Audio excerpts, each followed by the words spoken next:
قرآن سے، اسی کی بنیاد پر اپنے حلقے جو ہے آرگنائز کیے، تو اس سے گویا کہ اللہ تعالیٰ نے میری زبان کو کھول دیا، خاص طور پر قرآن کے ساتھ، تو یہی چیز آگے بڑھی۔ اور بعد میں مجھے اس سے بڑی تسکین حاصل ہوئی کہ نبی اکرم صلی اللہ علیہ وسلم نے بھی کبھی کچھ لکھا نہیں، بلکہ آپ کا جو میڈیم تھا لوگوں سے رابطے کا اور دعوت کا، وہ اسپوکن ورڈ تھا۔ گویا کہ یہ دو ایمان کے لازمی تقاضے ہو گئے کہ ایک تو دل میں ایمان ہو، یقین والا ایمان، پرسنل کنوکشن کی شکل اختیار کر لے، صرف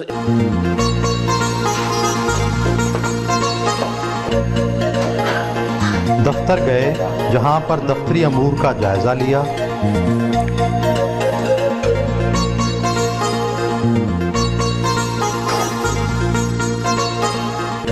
رسائل کا مطالعہ کیا، وہیں پر خط و کتابت بھی کی۔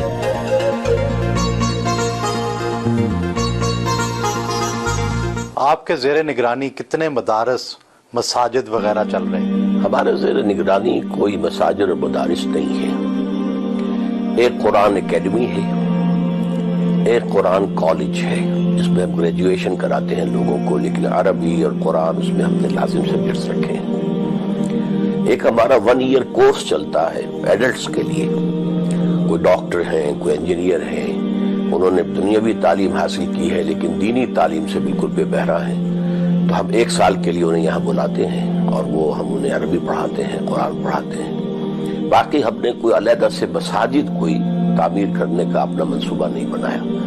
مساجد تو ہم سمجھتے ہیں جو بھی عام مسلمانوں کی ہیں اسی میں ہمیں بھی نماز پڑھنی چاہیے، ورنہ علیحدہ مساجد بنانے کا مطلب ہو جاتا ہے گویا کہ آپ کوئی ایک نیا فرقہ ایجاد کر رہے ہیں۔ آپ نے دیگر اسلامی جماعتوں کی موجودگی میں اپنی ایک الگ تنظیم قائم کی، ایک 1.5 اینٹ کی الگ مسجد بنائی، تو جب عالم دین ہی اکٹھے نہیں ہیں تو اتحاد امت کیسے ممکن ہے؟ عالم دین بھی اکٹھے نہیں ہیں اور اتحاد امت بھی ممکن نہیں ہے۔ جو چیز ممکن ہے وہ یہ ہے کہ کوئی ایک نئی جماعت ابھرے اور اس کی قیادت کی اپیل اتنی عام ہو جائے کہ لوگ اس کے گرد جمع ہو جائیں۔ جب تک یہ ماڈل دنیا میں نہیں آتا کہ ہم کسی پوری دنیا کو بلا سکیں، آؤ come and see with your own eyes this is Islam, یہ ہم نے قائم کر دیا، آؤ دیکھو اس کی سیاست کیا ہے، اس کی معیشت کیا ہے، اس کی معاشرت کیا ہے، come and see for yourself, اس وقت تک امت مسلمہ کے حالات نہیں بدلیں گے۔ کیا آپ اپنے آپ کو انقلابی رہنما سمجھتے ہیں جس کے گرد سب لوگ اکٹھے ہو جائیں؟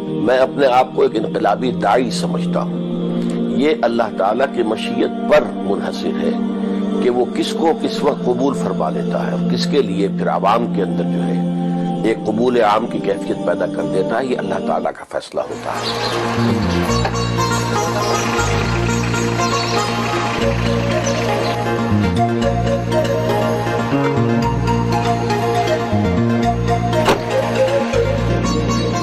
اسلامی معاشرے میں مولوی کا کیا کردار ہونا چاہیے؟ اصل میں ہم نے اسلامی معاشرے میں مولوی کو ایک پروفیشن کی حیثیت دے دی ہے۔ اس کی وجہ یہ ہے کہ ہمارے عام لوگ نہ دین پڑھتے ہیں اور نہ ہی بنیادی تعلیمات دین کی سیکھتے ہیں، تو انہیں ایک احتیاج ہے، کسی کا باپ فوت ہو گیا، نماز جنازہ پڑھانی ہے تو مولوی چاہیے، حالانکہ اس کے اپنے بیٹے کو اس قابل ہونا چاہیے کہ وہ خود نماز جنازہ پڑھائے۔ کسی بچی کا نکاح ہے، اب وہاں مولوی چاہیے، حالانکہ ہمارے ہاں کوئی مولوی پروفیشن اسلام میں نہیں ہے، کوئی پریسٹ ہوڈ نہیں ہے، کوئی پریسٹ کلاس نہیں ہے، کوئی برہمنزم نہیں ہے، کوئی پاپائیت نہیں ہے، تو ہر مسلمان کو اس قابل ہونا چاہیے کہ نماز میں امامت کرے۔ تو اس اعتبار سے یہ پیشہ کوئی اسلام میں نہیں ہے۔ ان کے ادارے کے زیر انتظام خواتین کالج بھی کام کر رہا ہے، جہاں وہ کبھی کبھی لیکچر دینے جاتے ہیں۔ یہ علم کا حاصل کرنا فریضہ ہے ہر مسلمان پر، اور علم آدم الاسماء کلھا، حضرت آدم کو جو اللہ تعالیٰ نے عمر کی میں تمام اسماء کا علم دے دیا تھا، در حقیقت اس کی ایکسپولیشن ہو رہی ہے، وہ علم کھل رہا ہے، جیسے کہ آم کی گٹھلی میں سے آم کا درخت برآمد ہوتا ہے۔ خواتین کے حوالے سے آپ کا موقف سخت ہے، اس کا کیا خاص پس منظر ہے؟ میرے نزدیک میرا موقف ہرگز سخت نہیں ہے، اسلامی احکام کے عین مطابق ہے. اس میں خواتین پر کوئی پابندیاں نہیں ہیں، بلکہ خواتین کے لیے دائرہ کار علیحدہ رکھا گیا ہے. وہ پڑھیں لیکن ان کے مدارس علیحدہ ہونے چاہیے. لڑکوں اور لڑکیوں کی مخلوط تعلیم نہیں ہونی چاہیے، کالج ہوں، یونیورسٹیز ہوں. تو یہ اصل میں چونکہ مرد اور عورت کے درمیان، اور خاص طور پر نوجوان مرد اور نوجوان عورت کے درمیان اللہ تعالیٰ نے ایک بڑی فطری کشش رکھی ہوئی ہے. اور اس کو آپ کو معلوم ہے کہ فرائڈ تو یہاں تک کہتا ہے کہ سب سے بڑا ہی انسان کا موٹیو جو ہے، سب سے زیادہ پوٹنٹ، وہ سیکس ہے. تو اس کو کنٹرول کرنے کے لیے کہ اس میں کوئی جو ہے انارکی پیدا نہ ہو جائے، بدنظمی نہ ہو، آوارگی نہ ہو، تو یہ احکام دیے ہیں. اور پردہ ہے، مخلوط معاشرت سے روکا گیا ہے. کورنگ آف دی باڈی کے احکام ہیں، عورت کے لیے علیحدہ ہے، مرد کے لیے علیحدہ ہے. کیا عورت کے چہرے کا پردہ لازم ہے؟ ہاں، میرے نزدیک نامحرم کے سامنے وہ کھلے چہرے کے ساتھ نہیں آ سکتی. ایک تو ستر ہے، اس کا پورا جسم ڈھکا ہونا چاہیے سوائے چہرے کی ٹکیا، سوائے ہاتھ کلائی سے نیچے اور پاؤں ٹخنے سے. نماز ظہر ادا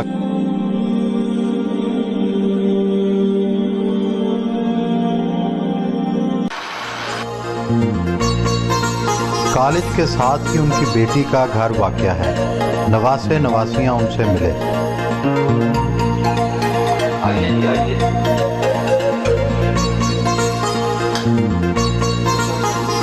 بچوں کے ساتھ دوپہر کا کھانا کھایا.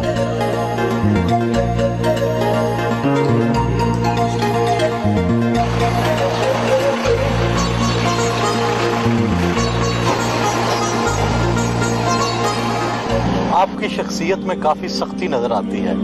حصے لطافت کے حوالے سے آپ کی کیا دلچسپیاں ہیں؟ میں قرآن مجید کی قرآت کا عاشق ہوں، خاص طور پر شیخ محمود خلیل الحصری مرحوم، عبد الباسط عبد الصمد مرحوم، ان سے میں بچپن میں موسیقی کا بہت رسیہ تھا اور اچھا گا لیا کرتا تھا. آواز کے اندر کیفیت تھی. اور مجھے خاص طور پر سہگل کے گانے انتہائی پسند تھے. یعنی یوں سمجھیے کہ کوئی میلوں دور سے بھی سہگل کی آواز آ رہی ہو تو میرا جو اینٹینا ہے کان کا اس کو کیچ کر لیتا تھا. پھر میں نے رفتہ رفتہ پھر اپنی شعوری زندگی میں جب آغاز ہوا ہے تو اس کو سبسٹیچیوٹ کیا میں نے قرآن مجید کی تلاوت سے. ڈراموں اور اداکاری کے حوالے سے آپ کی کیا رائے ہے؟ ڈرامے دیکھتے ہیں؟ ڈرامے میں میرے نزدیک یہ جو انسان کردار اختیار کرتا ہے مصنوعی، ایک آپ کا اپنا کریکٹر ہے اور ایک کریکٹر آپ اپنے اوپر اوڑھتے ہیں، وہ مصنوعی کردار ہے. میرے نزدیک اس کے نتیجے میں اس اداکار یا اداکارہ کی اپنی شخصیت ختم ہو جاتی ہے. تو انسانی شخصیت بڑی قیمتی شے ہے، اسے ریزرو ہونا چاہیے، ڈیولپ ہونا چاہیے. میرے نزدیک سینما یا ٹیلی ویژن کا اصل رول جو ہے وہ ہونا چاہیے واقعات کی عکاسی ہے. کوئی واقعہ ہوا ہے اس کو آپ ڈاکومنٹریز کے ذریعے سے اور ایجوکیشن کے پرپزز کے لیے اس کو استعمال کیا جائے.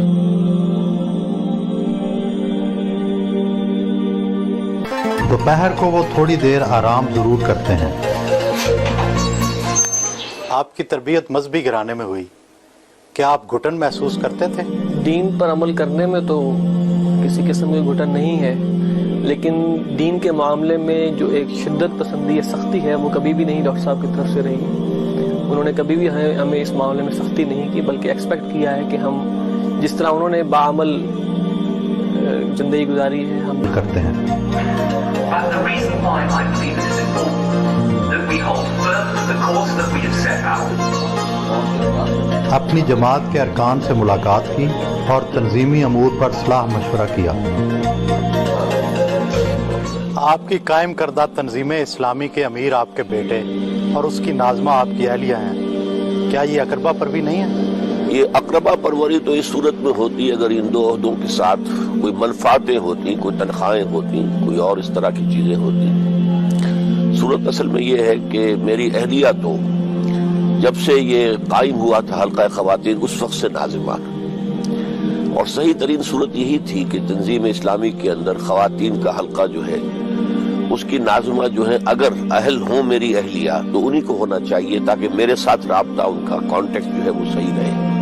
اور ظاہر بات ہے کہ ابھی تنظیم اسلامی کی جد و جہد کسی حکومت کے بنانے کے تو آس پاس بھی نہیں ہے کہ کوئی لالچ نظر آتا ہو کہ اس طریقے سے حکومت کے اندر کوئی حصہ مل جائے گا. ابھی تو بڑی لمبی جد و جہد ہے اور اس میں قربانیاں ہی دینی ہیں. تو اس کے اعتبار سے اس کے اندر صرف سے کوئی حرج نہیں ہے کہ بیٹے کو نامزد کیا جائے. انہیں بچوں سے بہت پیار ہے. شام کو پوتی اور پوتے کے ساتھ وقت گزارتے ہیں. آپ کو اپنے والد کی کون سی خوبی پسند ہے اور کون سی خامی نظر آتی ہے؟ والد کی خوبی کا جہاں تک تعلق ہے تو جو وہ کہتے ہیں اس پر عمل کرتے ہیں.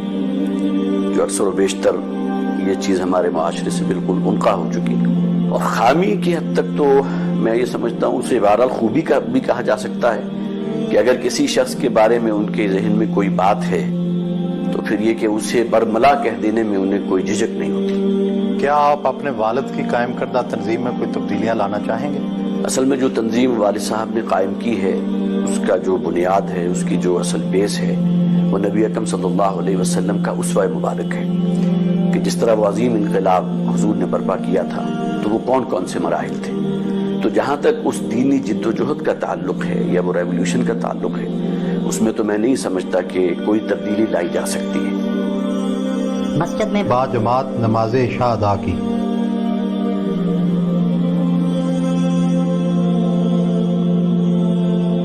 آپ کے اور آپ کے دادا میں 2 جنریشنز کا گیپ ہے تو خیالات میں بھی فرق ہے؟ نہیں، خیالات میں اس طرح تو فرق نہیں ہے کہ کیونکہ ہم نے جو بھی حاصل کیا دینی حساب سے انہی سے حاصل کیا ہے. ان کے بچپن سے دروس اور کیسٹس وغیرہ سنتے رہے ہیں تو خیالات میں تو قطعاً فرق نہیں ہے. آپ کے دادا مخلوط تعلیم کے خلاف ہیں، آپ ایک مخلوط تعلیم کے ادارے میں پڑھ رہے ہیں، یہ تو بڑا تضاد ہے. یہ تضاد اس طرح آپ کہہ سکتے ہیں کہ کمپیوٹر سائنس میری اپنی سلیکشن تھی تو اس میں جو بہتر ترین ادارہ تھا وہ جس میں پڑھ رہا ہوں وہی ادارہ تھا تو وہاں نسبتاً بہتر ہے ماحول. انہوں نے کو ایجوکیشن ہے تو صحیح مگر انہوں نے الگ کرنے کی کوشش کی گئی ہے. کیمپس الگ ہے ان کا. آپ پہ ناراض نہیں ہوتے اس وجہ سے؟ کبھی بات نہیں ہوئی اس موضوع پہ.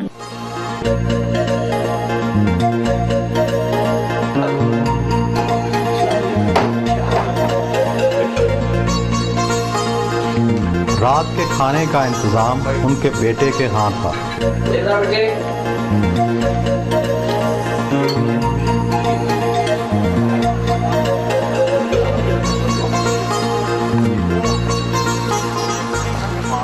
ذاتی حوالے سے آپ کے ذرائع آمدن کیا ہے؟ اس وقت میری کوئی آمدنی نہیں ہے. انجمن خطاب القرآن نے مجھے رہائش پرووائڈ کی ہے اور رہائش کے ساتھ ساری اس کی سہولتیں جو ہے وہ بھی ہیں اور میری ساری کتابیں، میرے سارے آڈیو ویڈیو یہ سب انجمن کے پاس ہے.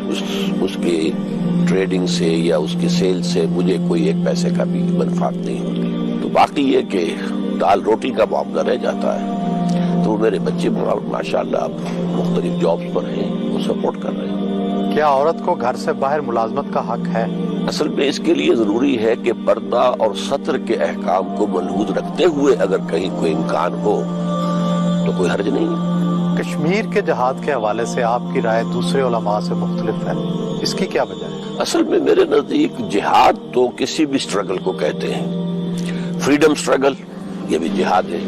یہ جو کچھ آج کل ہو رہا ہے یہ ہم جہاد کے لفظ کو استعمال کر لیتے ہیں. تو کشمیر کا معاملہ بھی یہ ہے کہ یہ کشمیر کے لوگوں کو ہندوستان سے آزادی حاصل کرنے کی جدوجہد کرنے کا حق حاصل ہے، لیکن اس میں بھی ایک رائے ہو سکتی ہے. میری رائے یہ ہے کہ اگر وہ ہتھیار نہ اٹھاتے تو بہتر تھا. پولیٹیکل موومنٹ لے کر چلتے ہیں. پولیٹیکل موومنٹ میں اگر کوئی 1 لاکھ کا جلوس نکلے اور اس کے اوپر فائرنگ ہو اور 100 آدمی مارے جائیں تو اس کا پوری دنیا کے اندر ایفیکٹ جو ہوگا وہ بہت مختلف ہوگا. تو اصل میں سیاسی تحریک چلتی تو اتنی جانیں بھی نہ جاتی، اس سے کم جانوں کے اندر اس کا ایفیکٹ بہت زیادہ ہوتا. آپ نے طالبان کی حمایت کی، کیا یہ فیصلہ غلط نہیں تھا؟ قطعاً نہیں. میں پوری طرح مطمئن ہوں اب بھی کہ ہمارا ان کا ساتھ تعاون اور ان کو تسلیم کرنا بالکل صحیح تھا.